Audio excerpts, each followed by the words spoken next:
Ngayong hapon po ito, kasama po natin ang 10 sa mga kababayan natin na kumakatawan sa tema ng Metrobank Foundation na Beyond Excellence. Time and again, we have mentioned in this great hall that the difference between ordinary and extraordinary is that little extra.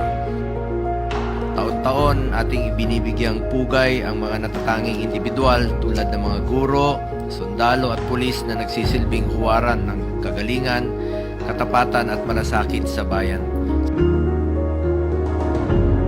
Our highest loyalty is not to power or to position, but to those we are sworn to serve.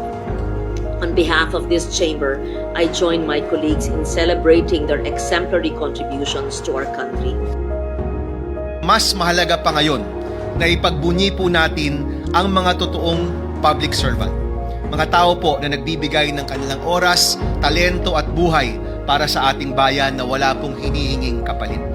Kayo po ay mga buhay na patunay na higit na nakakarami pa rin ang mga kawani ng pamahalaan na tapat na nagsiservisyo, may malasakit sa taong bayan at katuwang sa pagunlad ng bansa. To the men and women of the Metrobank Foundation, you have my sincerest gratitude and admiration. For 40 years, this award has upheld the finest Filipino values. Beyond the recognition and praise that come with today's ceremony, the Metrobank Outstanding Filipino Awards serve as a beacon that expands our horizon of aspirations.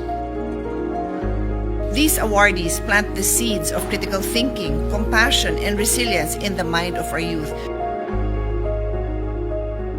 We are grateful as well to the people behind Metrobank Foundation. The true 4 decades you have helped build a strong support for good governance in our country. May your tribe increase.